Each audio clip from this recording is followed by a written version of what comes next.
أعوذ بالله من الشيطان الرجيم.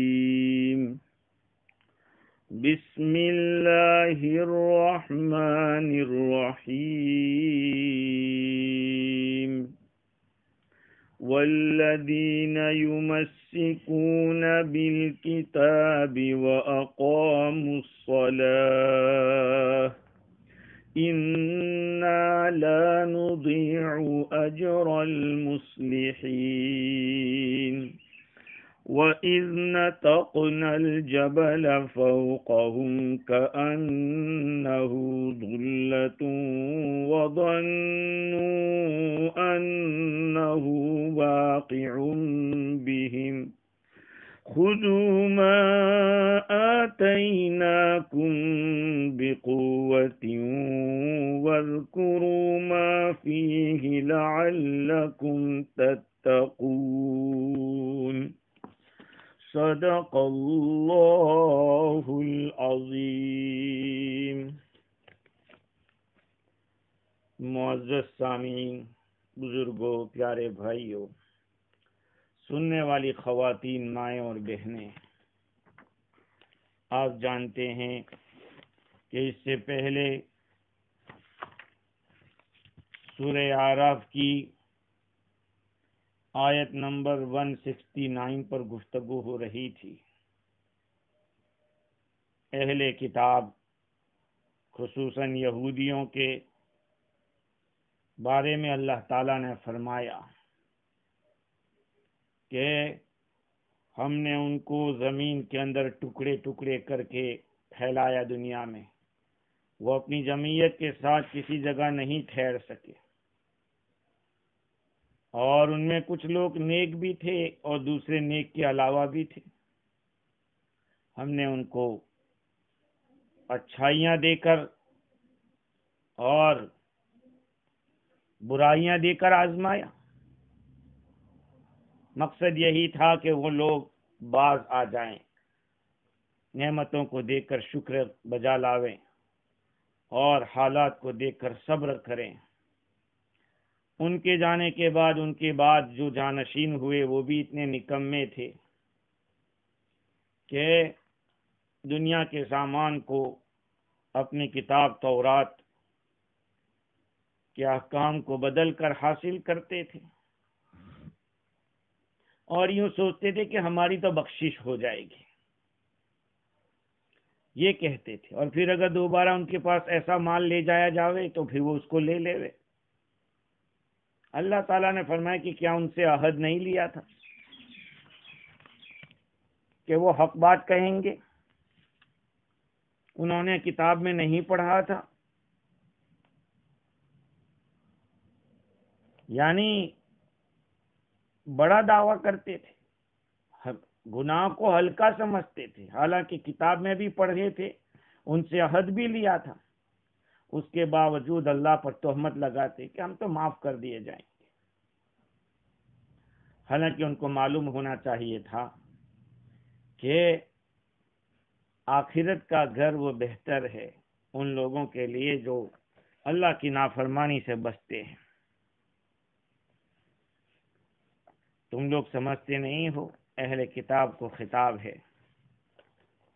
یہ یہودیوں تمہیں سمجھنا چاہیے. اس اوپر والی آیت کے اندر امام قرطبی نے لکھا ہے کہ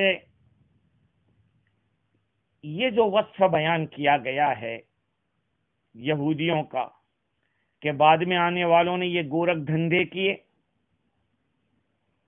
آج ہماری اس قوم کے اندر بھی، امت مسلمہ کے اندر بھی یہ برائی پائی جاتی ہے.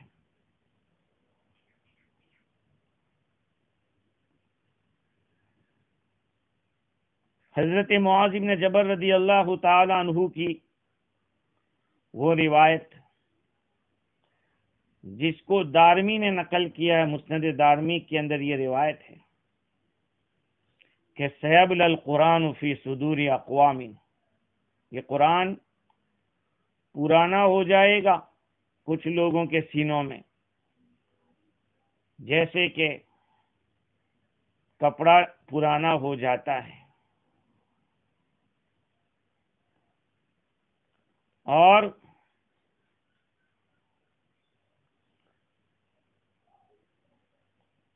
کوئی لذت نہیں پائیں گے اپنے پڑھنے کے اندر.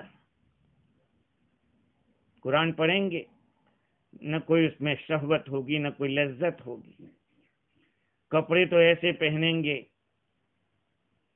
جیسے بھیڑ کی چمڑی ہے، بھیڑ کے چمڑے کو پہنیں گے، لیکن دلوں کے اندر بھیڑیے کے دل ہوں گے. اعمال میں لالچ پڑی ہوئی ہوگی، کوئی خوف نہیں ہوگا. اور اگر کوتاہی کریں گے تو اس طرح کی امید رکھیں گے اور سوچیں گے کہ ہم پہنچ جائیں گے منزل پر. اور اگر برا کریں گے تو کہیں گے کہ ہم تو بخش دیے جائیں گے، ہم اللہ کے ساتھ کہاں شرک کرتے ہیں، شرک کے علاوہ تو سارے گناہ معاف ہو جائیں گے. آج دنیا میں یہ ہو رہا ہے. قرآن مجید سینے کے اندر موجود ہے. سادہ لباس، موٹے جوٹے لباس پہنتے ہیں، لیکن جیسے یہودیوں کا حال بیان کیا، آج امت مسلمہ میں بھی ایک طبقہ اس طرح کا پایا جا رہا ہے. یہ امام قرطبی رونا رو رہے ہیں اپنے زمانے میں. آج ہم ان سے کئی سو سال پیچھے ہیں، ہمارا کیا حال ہوگا. والدار الاخرہ، اللہ تعالیٰ فرماتے ہیں کہ آخرت کا گھر وہی بہتر ہے. یہ رغبت دلا رہے. والدار الاخرۃ خیر للذین یتقون، یعنی اللہ تعالیٰ نے آخرت کے اندر بہترین ثواب رکھا ہے، اور اس کے ساتھ ساتھ آخرت کی سزا ایک بہت بڑی سزا ہے، اس سے دھمکا بھی رہے. یعنی میرے پاس جو تمہارے لیے ثواب اور جو بدلہ رکھا ہے وہ بہتر ہے، لیکن یہ اس کے لیے بہتر ہے جو محارم سے بچتا ہے، خواہشات نفسانی کو چھوڑتا ہے، اپنے رب کی طاعت کی طرف متوجہ ہوتا ہے. افلا تعقلون، یہودیو تم سمجھتے نہیں ہو. یعنی اللہ تعالیٰ یہ فرماتے ہیں کہ ان لوگوں کے لیے جنہوں نے دنیا کے سامان کے بدلے میں آخرت کو، دنیا کے سامان کو بدلے میں لے لیا اس چیز کے جو میرے پاس ہے، عقل اس کو رد کر رہی ہے. عقل یہ کہہ رہی ہے کہ بے وقوفی کا کام ہے، یہ تبذیر کا کام ہے. اب جو آیت بیان کی گئی اس آیت میں اس کے برعکس جو کتاب اللہ کو تھامتے ہیں، کتاب اللہ پر چلتے ہیں، اپنی زندگی کا کری قلم بناتے ہیں، عمل میں لاتے ہیں، ان لوگوں کی تعریف کرتے ہیں. والذین یمسکون بالکتاب واقاموا الصلاۃ انا لا نضیع اجر المصلحین، اور وہ لوگ جو کتاب کو تھامتے ہیں اور نماز قائم کرتے ہیں، یقیناً ہم اصلاح کرنے والوں کے اجر کو ضائع نہیں کرتے. اللہ تعالیٰ نے ان لوگوں کی تعریف کی ہے جو کتاب اللہ کو تھام کر چلتے ہیں. اس کتاب سے کون سی کتاب مراد ہے؟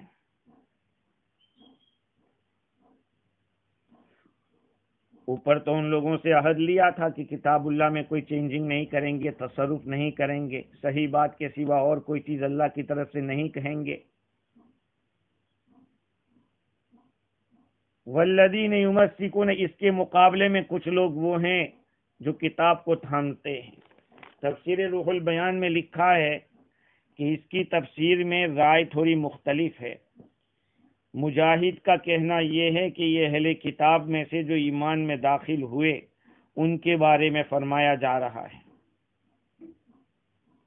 حضرت موسیٰ علیہ السلام جو کتاب لائے اس کو تھامے ہوئے ہیں، مضبوطی سے پکڑے ہوئے ہیں، نہ اس میں انہوں نے کوئی چینجنگ کی، نہ ان میں سے کسی چیز کو ہائڈ کیا، چھپایا، نہ اس کو اپنے کھانے پینے کا ذریعہ وسیلہ بنایا، لوگوں کے مال کو کھانے کے لیے دین کو استعمال کرتے ہیں، تو ایسا انہوں نے نہیں کیا۔ ان کی تعریف اللہ تعالیٰ نے کی ہے۔ حضرت عطا فرماتے ہیں کہ اس سے مراد امت محمد ہے، اور کتاب سے مراد قرآن مجید ہے، اور احتمال دونوں کا ہے، احتمال دونوں کا ہے، چونکہ اوپر سے گفتگو چلی آ رہی ہے اہل کتاب کی، اس لیے ان کے ساتھ جوائنٹ کرنا زیادہ مناسب ہے۔ لیکن اگر اس امت کے ساتھ بھی اس کو خاص کیا جائے تو کوئی پرابلم کی بات نہیں ہے۔ اللہ تعالیٰ نے ان لوگوں کی تعریف کرنے میں جو لفظ استعمال کیا ہے، واقعتاً ایسا لفظ ہے کہ آدمی اس کو سمجھے تو بہت ہی معنی خیز بات ہے۔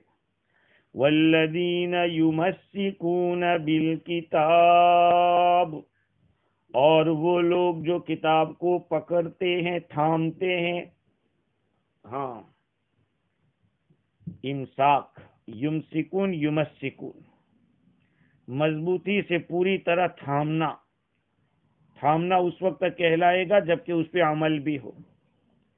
ہاں، صرف پڑھنا نہیں، یقرؤون کا لفظ نہیں ہے، یاخذون کا لفظ نہیں ہے، بلکہ مفتی شفیع صاحب رحمۃ اللہ علیہ فرماتے ہیں کہ یمسکون کا لفظ اختیار کیا گیا، جس کے اندر مضبوطی کے ساتھ پوری طرح تھامنے کے معنی ہے،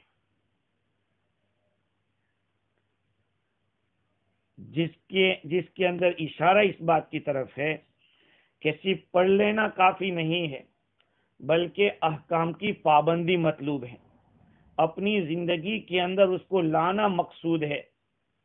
اگر آپ قرآن مجید کو صرف پڑھتے رہتے ہیں اور زندگی میں اس کو لائے نہیں ہے تو صرف الفاظ ہی الفاظ ہے، حقیقت آپ کے پاس نہیں ہے، اور مطلوب یہ ہے کہ پڑھا بھی جائے اور عمل بھی کیا جائے۔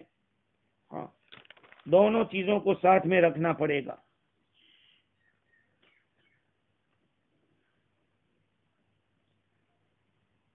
اس سے معلوم ہوا کہ کتاب کو صرف اپنے پاس احتیاط سے اور تعظیم کے ساتھ رکھ لینے سے کوئی مقصد نہیں حاصل ہوگا، بلکہ اس کو اپنی زندگی میں لانا پڑے گا۔ اور تیسری بات اس میں قابل غور یہ ہے کہ احکام تورات کی پابندی کا ذکر تھا، اور تورات کے اندر ایک دو احکام نہیں تھے، بلکہ ہزاروں، سینکڑوں احکام تھے۔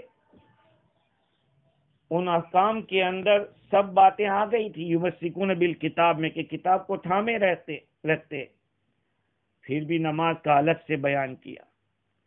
والذین یمسکون بالکتاب واقاموا الصلاۃ، وہ لوگ جو کتاب کو تھامے رکھتے ہیں اور نماز قائم کرتے ہیں، اس لیے کہ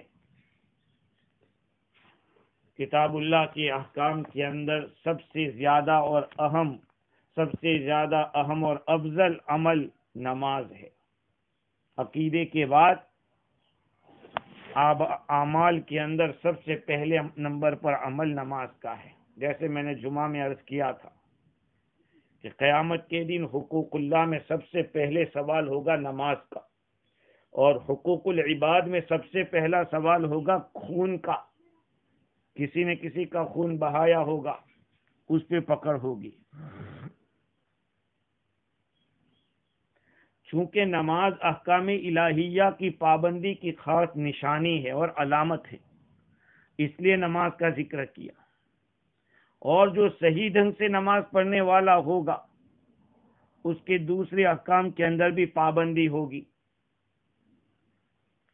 جیسے کہ رسول اللہ صلی اللہ علیہ وسلم کا ارشاد گرامی ہے کہ نماز دین کا ستون ہے۔ جس پر اس کی تعمیر کھڑی ہوئی ہے، جس نے اس ستون کو قائم کیا اس نے دین کو قائم کیا، جس نے اس کو منہدم کیا اس نے پورے دین کی عمارت کو منہدم کر دیا۔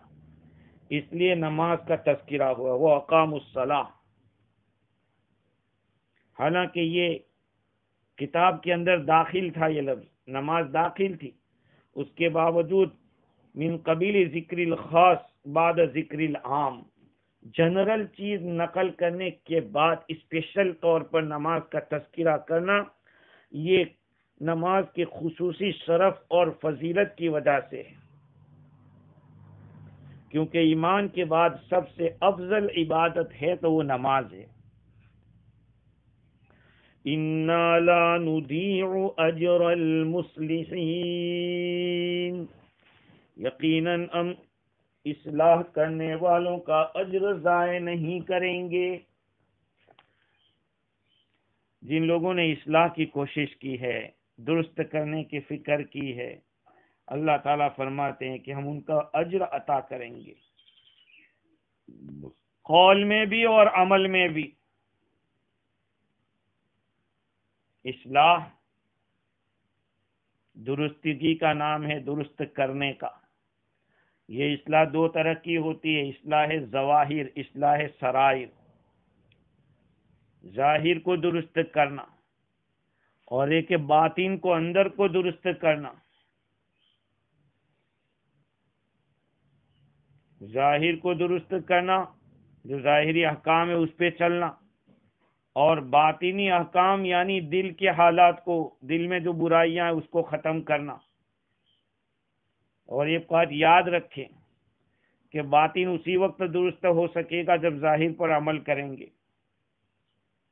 ہاں، اعمال ظاہرہ جس کو شریعت کہتے ہیں، اور اعمال باطنہ دل جس کو طریقت کہتے ہیں۔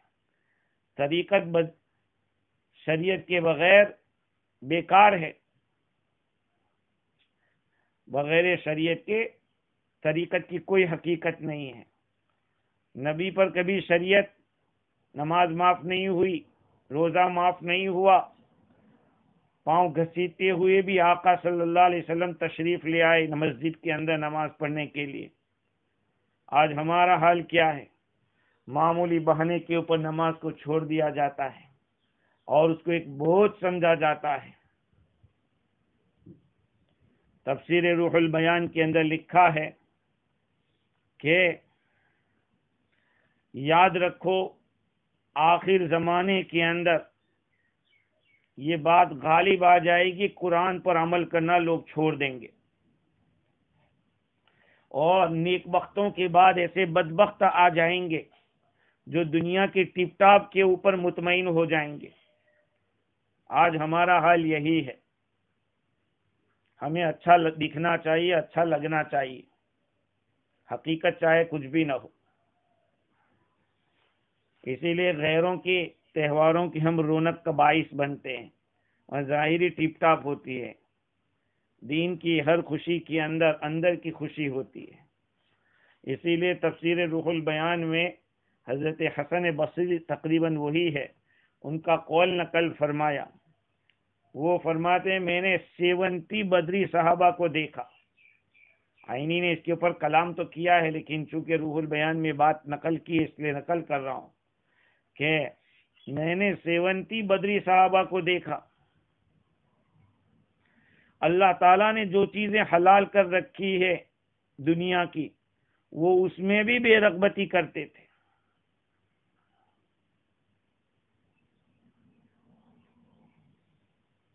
اور بلکہ اللہ تعالیٰ نے جو حلال کیا تھا اس کے اندر رہتے تھے، اور دنیا کی چیزوں سے بے رغبت زیادہ تھے، ہم سے زیادہ۔ ہم نے تو کہاں بے رغبتی کی دنیا سے۔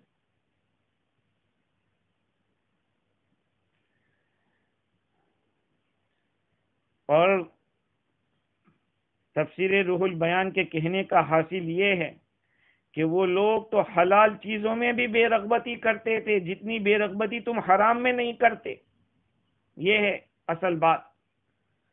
تم لوگ حرام سے بھی بے رغبتی نہیں کرتے، وہ تو حلال سے بھی بے رغبتی کرتے تھے۔ کچھ دنوں پہلے میں نے عرض کیا تھا کہ حضور صلی اللہ علیہ وسلم کا صحیح اتباع تو یہی ہے کہ دنیا سے بے رغبتی کرے آدمی۔ حضور دنیا کو مقصد بنا کر نہیں جیتے تھے، تو عبارت یہ ہے کانو فیما احل اللہ لہم ازہد منکم فیما حرم اللہ علیکم، وہ حلال چیزوں میں بھی زیادہ بے رغبتی کرتے تھے تمہارے بنسبت حرام کے مقابل۔ تم حرام میں جتنی بے رغبتی نہیں کرتے، اس سے زیادہ وہ لوگ حلال چیزوں میں بے رغبتی رکھتے تھے۔ زاہد فی الدنیا، اور جب کوئی تکلیف آتی تھی تو وہ خوش ہوتے تھے۔ اگر تم ان کو دیکھ لیتے تو پاگل سمجھتے، پاگل کہہ دیتے۔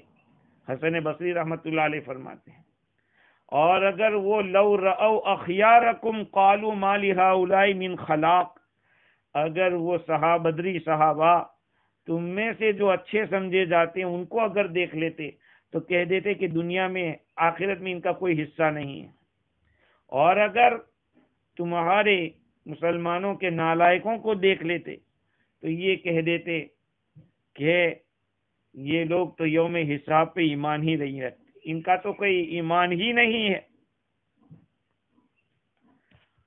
اگر ان کے سامنے حلال مال بھی پیش کیا جاتا تو وہ چھوڑ دیتے تھے، کہیں ایسا نہ ہو کہ ہمارے دل بگڑ جائیں۔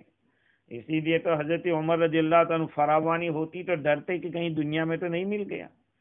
آج ہم نے تو اللہ کے قرب کا معیار بنا دیا دنیا کو، جس کے پاس ارے اللہ نے نوازا ہے، اس کو بہت نوازا ہے۔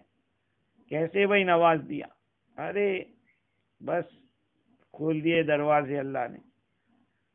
ہاں، کسی پر بدگمانی نہیں کرنی ہے، لیکن بات یہ ہے، بعض لوگ کہتے ہیں کہ دو چار کے گلے کاٹو گے نہیں، آگے نہیں بڑھو گے تم۔ ہاں، تو صحابہ کرام تو وہ تھے، کتاب اللہ کو تھامے بغیر کام نہیں چلنے والا ہے۔ اور پھر انا لا نضیع اجر المصلحین، ہم اصلاح کرنے والوں کے اجر کو ضائع نہیں کریں گے۔ اصلاح کی بات کی ہے، خود کو تو درست رہنا ہی ہے، وہ تو ہر حال میں رہنا ہے، اور دوسرے کی بھی فکر کرنا ہے، اس لیے اصلاح والوں کا تذکرہ ہے۔ ہاں، یہ نہیں کہا کہ درست رہنے والوں کا اجر ضائع نہیں ہوگا، بلکہ یہ فرمایا کہ جو لوگ اصلاح کرنے والے ہیں، درستگی دنیا میں پھیلانے والے ہیں، ان لوگوں کا اجر اللہ تعالیٰ ضائع نہیں کریں گے۔ آگے اللہ تعالیٰ بنی اسرائیل کے ایک واقعے کی طرف اشارہ کرتے ہیں، وَإِذْ نَتَقْنَا الْجَبَلَ فَوْقَهُمْ كَأَنَّهُ ذُلَّةٌ وَظَنُّوا أَنَّهُ وَاقِعٌ بِهِمْ، اور اس وقت کو یاد کرو جب کہ ہم نے پہاڑ کو ان کے اوپر اٹھایا، اکھاڑ کے رکھ دیا، كَأَنَّهُ ذُلَّةٌ، گویا کہ وہ ایک سائبان ہے۔ انہوں نے یہ گمان کر لیا کہ یہ ان پر گرنے والا ہے۔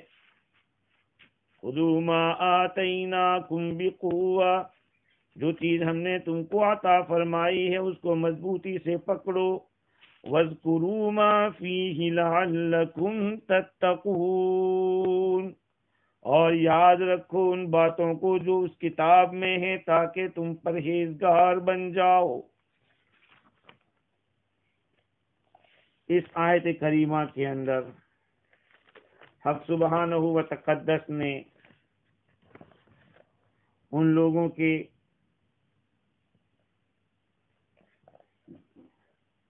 وعدہ خلافی اور حد دھرمی کو بیان کیا ہے۔ ہوا کیا تھا؟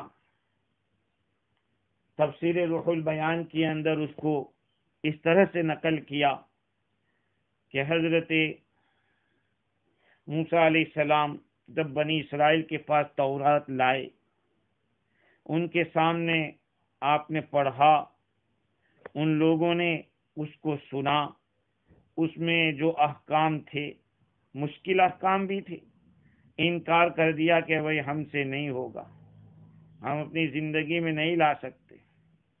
اللہ تعالیٰ نے پہاڑ کو حکم دیا، پہاڑ اپنی جڑ سے اکھڑا، یہاں تک کہ ان بنی اسرائیل کے سروں کے اوپر آ کے کھڑا ہو گیا۔ ہاں، کوئی ایک بھی باقی نہیں تھا۔ جتنا لشکر تھا حضرت موسیٰ علیہ السلام کا، ایک بھی خالی نہیں، سب کے اوپر پہاڑ تھا۔ لشکر کتنا تھا؟ 1 فرسخ، اتنی بڑی مسافت بھر کے چوکور تھا، چاروں طرف 1 فرسخ کے برابر تھے۔ ان سے کہا گیا کہ قبول کرتے ہو کہ نہیں تورات کو اور اس میں جو باتیں ہیں، ورنہ ابھی تم پہ گرے گا یہ۔ دیکھا پہاڑ کو تو سب کے سب سجدے میں گر گئے، اور وہ بھی سجدے میں کیسے گرے؟ الٹی طرف، لیفٹ سائڈ کی طرف گرے۔ سیدھی آنکھ کو اونچی رکھا کہ دیکھے کہ پہاڑ کہیں گرتا تو نہیں، وہ گرنے کے خوف سے دیکھ رہے تھے سیدھی آنکھ سے۔ اسی کا نتیجہ ہے کہ آج یہودی لوگ جب نماز پڑھتے ہیں تو اسی طرح کی نماز پڑھتے ہیں، سجدہ کریں گے تو الٹی سائڈ میں ان کی آنکھ جھکی ہوئی ہوگی اور رائٹ سائڈ کی کھلی اور اوپر کی طرف اٹھی ہوئی ہوگی، تاکہ دیکھے کہ کہیں گرتا تو نہیں ہے ہمارے اوپر۔ یہ وہی سجدہ ہے جس کو ان کے اوپر بطور سزا کے اٹھایا گیا تھا۔ انہوں نے جبراً اس سجدے کو قبول کر لیا۔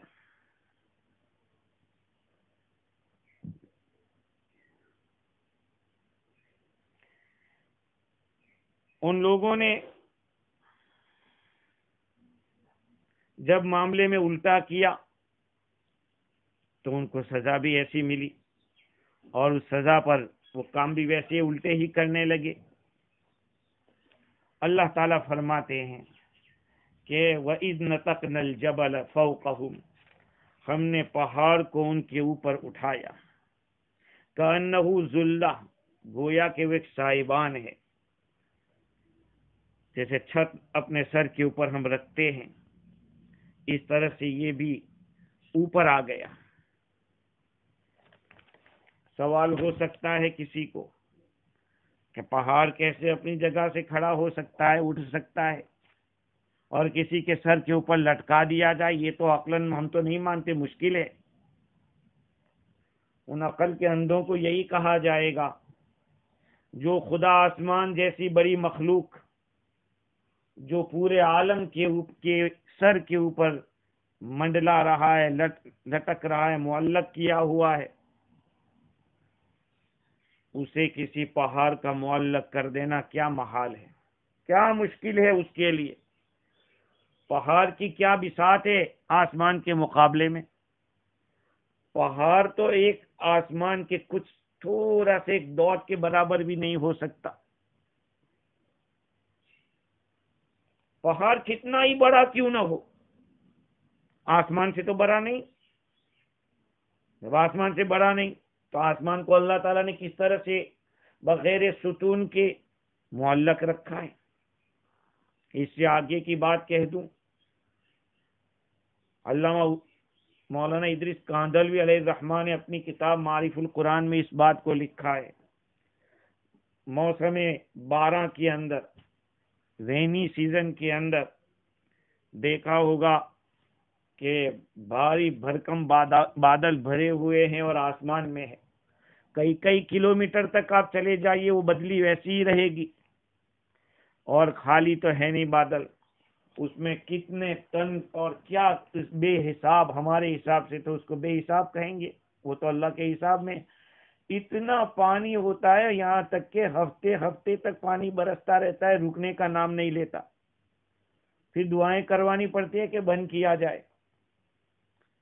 یہ پہاڑ سے زیادہ طاقتور ہے، اور اندر پانی میں آپ گھس جاؤ کسی چیز کو اٹھا کے تو وہ چیز ہلکی ہو جائے گی، لیکن خود پانی کو اٹھایا جائے تو بھاری پڑ جائے گا، پانی اتنا بھاری بھرکم ہوتا ہے۔ تو مولانا کاندھلوی رحمت اللہ علیہ فرماتے ہیں کہ اللہ تعالیٰ جب ان چیزوں کو اٹھانے پر قادر ہے تو اس کے مقابلے میں پہاڑ کی کیا حیثیت ہے؟ اللہ تعالیٰ فرماتے ہیں وَإِذْ نَتَقْنَا الْجَبَلَ فَوْقَهُمْ كَأَنَّهُ ظُلَّةٌ وَظَنُّوا أَنَّهُ وَاقِعٌ بِهِمْ، ان لوگوں نے گمان کیا کہ وہ ان کے اوپر گرنے والا ہے۔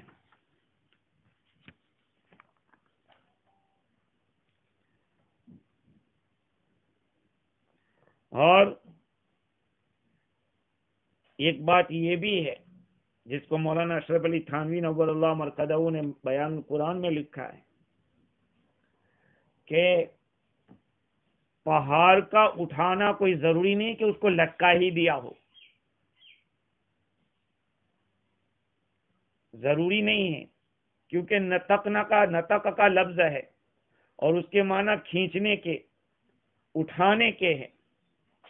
اسی کو دوسری جگہ رفعنا کا لفظ بھی آیا ہے۔ حضرت ابن عباس رضی اللہ عنہ نے نتقنا کی تفسیر رفعنا سے کی ہے۔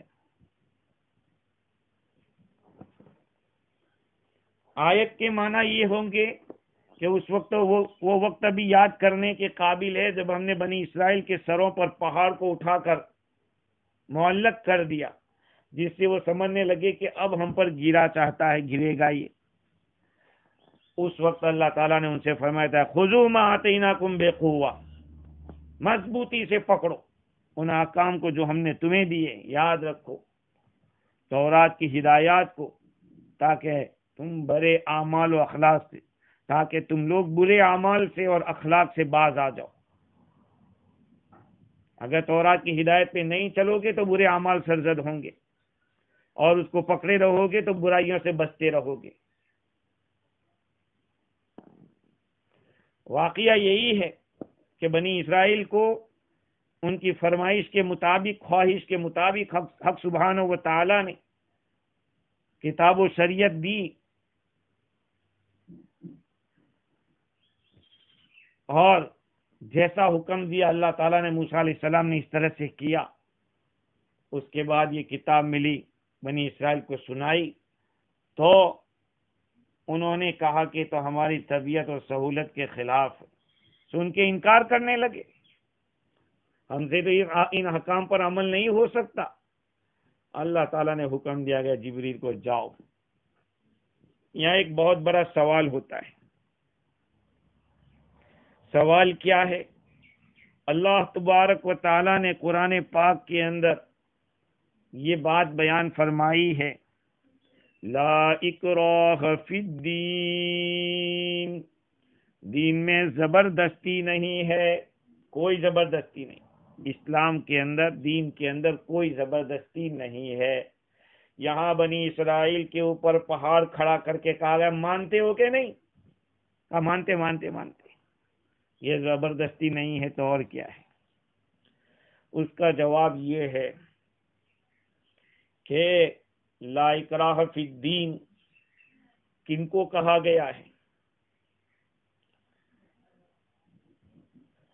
نہ ماننے والوں کو کہا گیا ہے۔ جو دین میں داخل نہیں ہوتا اس کو زبردستی داخل نہیں کر سکتے۔ ہاں، اگر کوئی آدمی اسلام میں داخل ہو گیا ہے اور اب نہیں مانتا تو اس کو تو زبردستی کر سکتے ہیں۔ لا اکراہ فی الدین کے اندر عقیدے کی بات ہے کہ ایمان کے عقیدے پر لانا زبردستی یہ نہیں ہو سکتا۔ اب دنیا کو کہو کہ لوگ کہتے ہیں کہ پہلے اسلام میں زبردستی داخل کیا گیا، قرآن تو نہ کہتا ہے کہ بالکل نہیں، زبردستی کسی کے ایمان کو نہیں قبول کروایا جائے گا کہ زبردستی داخل ہو جاؤ۔ اسلام کسی کا محتاج نہیں ہے۔ ہاں یہ ضرور ہے کہ اس کے دامن میں جو آئے گا اس کو نہ نہیں کہا جائے گا، اپنے رول اور ریگولیشن ضرور بتلائے گا کہ ہماری یہ اصول ہے، اگر مانتے ہو تو رہو ورنہ جاؤ۔ بنی اسرائیل کے اوپر پہاڑ لایا گیا تو یہ تو بنی اسرائیل تو موسیٰ علیہ السلام پر ایمان لا چکے تھے، ایمان لانے کے بعد تقاضے کے بعد تورات دی گئی تو اب اس کا انکار کرنے لگے۔ ظاہری بات ہے کہ یہ اسلام قبول کرنے پر تھوڑی مجبور کیا گیا ہے، بلکہ ان لوگوں کو دین کے احکام کے اوپر چلنے کے لیے کہا گیا ہے۔ زبردستی اگر کر سکتے تو کر سکتے، کیونکہ یہ اپنا ہو گیا ہے، اسلام میں داخل ہو گیا، اب اس کو زبردستی بھی احکام بتا سکتے ہیں۔ ایک باپ اپنے بیٹے کو زبردستی کہہ سکتا ہے کہ یہ کام کرو، تو جس نے اب اللہ کو اپنا رب اور نبی کو اللہ کا پیغمبر مانا ہے تو ان کی باتوں کو ماننا پڑے گا، نہیں مانے گا تو منوائیں گے۔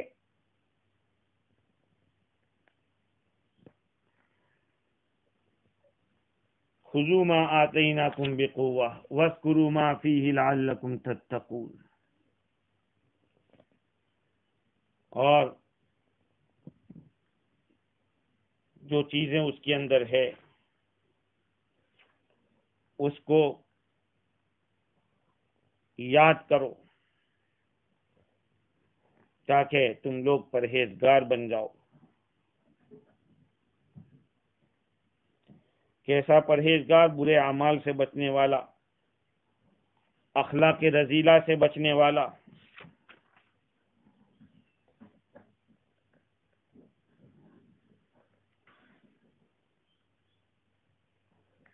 بات یہی ہے کہ آدمی ماننے کے جذبے سے آوے، جو ماننے کے جذبے سے آئے گا وہ کچھ نہ کچھ لے کر جائے گا، اور جو ماننے کے جذبے سے نہیں آئے گا، منوانے کے جذبے سے آئے گا، وہ کچھ بھی نہیں پا سکتا۔ تفسیر روح البیان کے اندر نقل کیا ہے کہ آسمانی کتابیں وہ اللہ تعالیٰ کی طرف سے رحمت ہوتی ہے، اللہ تعالیٰ کی خصوصی عنایت ہوتی ہے، اور انبیاء کرام علیہ السلام بھی ایک اللہ کی رحمت ہوتی ہے۔ اب جو ان کا اتباع کرے گا اور ان چیزوں کا جس کو وہ لوگ جو انبیاء کرام لے کر آئے، وہ تمام گھاٹیوں سے نجات پا جائے گا اور ملکوت اعلیٰ کے اندر اڑے گا۔ یہ ہے تفسیر روح البیان میں لکھا ہے کہ ہندوستان کے اندر ایک قوم ایسی ہے جب کسی چیز کی وہ فکر کرتی ہے، جس کو کہتے ہیں توجہ ڈالنا، کسی چیز کے اوپر توجہ ڈال دیتے ہیں، تو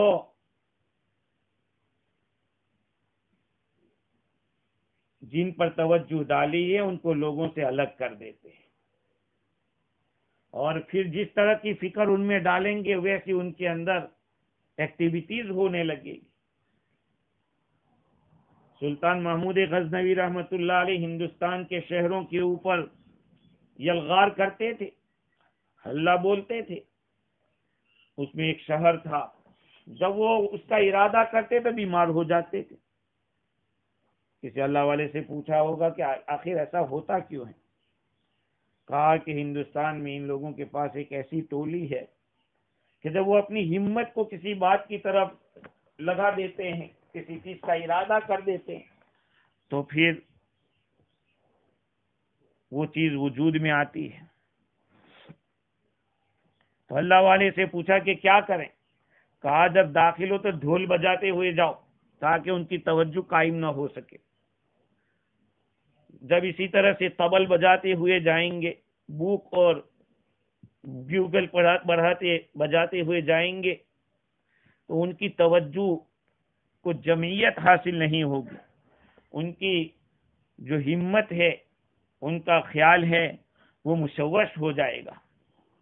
ایسا ہی ہوا، محمود غزنوی رحمۃ اللہ علیہ گئے، مقابلہ سے پہلے اسی طرح کیا گیا، تندرست رہے اور پھر فتح ہو گئی۔ تو خلاصہ کلام یہ ہے کہ علامہ عثمانی نے اوپر والی آیت میں ایمان والے والذین، اور وہ لوگ جو کہ کتاب اللہ کو مضبوطی سے تھامتے ہیں، نماز قائم کرتے ہیں، ہم اصلاح کرنے والوں کے اجر کو ضائع نہیں کریں گے۔ تو علامہ عثمانی فرماتے ہیں کہ توبہ اور اصلاح حال کا دروازہ اب بھی کھلا ہے۔ جو لوگ شریروں کی راہ چھوڑ کر تورات کی اصلی ہدایت کو تھامے رہیں اور اس کی ہدایت و پیشین گوئی کے موافق چلتے رہیں، تو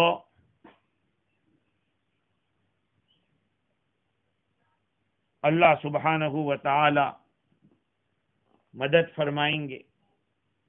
اگر وہ لوگ اللہ تعالیٰ کی بندگی کا حق ادا کریں اور قرآن کریم کا دامن مضبوطی سے پکڑے رہیں،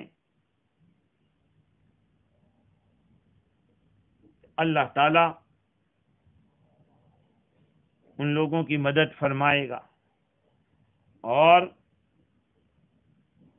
جو اصلاح کی فکر کریں گے، دوسروں کو درست کرنے کی فکر کریں گے، ان کے بھی کام بنتے رہیں گے۔ اللہ تعالیٰ فرماتے کہ ان کا اجر ہم ضائع نہیں کریں گے۔ وَاذْكُرُوا مَا فِيهِ لَعَلَّكُمْ تَتَّقُونَ، اور تم لوگ یاد کرو اس چیز کا جو اس کے اندر ہے، تاکہ تم کامیاب، تم پرہیزگار بن جاؤ، تقوی والے ہو جاؤ۔ شیخ سعدی رحمت اللہ علیہ فرماتے ہیں کہ قرآن نازل کرنے سے مقصد یہی تھا کہ حضور کی سیرت اپنی زندگی میں باندھا جائے۔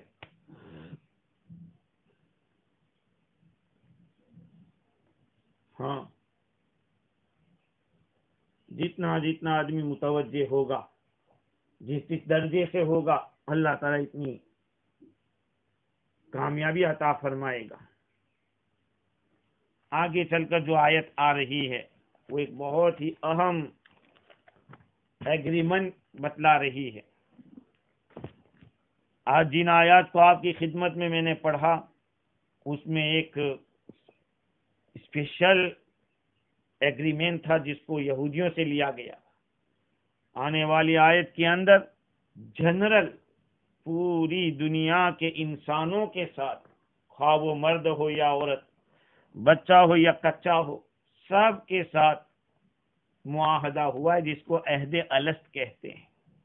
عہد الست۔ اللہ تعالیٰ مجھے اور آپ کو دین کی بصیرت عطا فرماوے، عمل کرنے والا بناوے، اور قرآن مجید کے ساتھ موت تک وابستہ رکھے، قرآن فہمی نصیب فرماوے۔ وآخر دعوانا ان الحمد للہ رب العالمین۔ سبحان اللہ بحمدہ، سبحانک اللہم وبحمدک، ونشہد ان لا الہ الا انت، نستغفرک ونتوب۔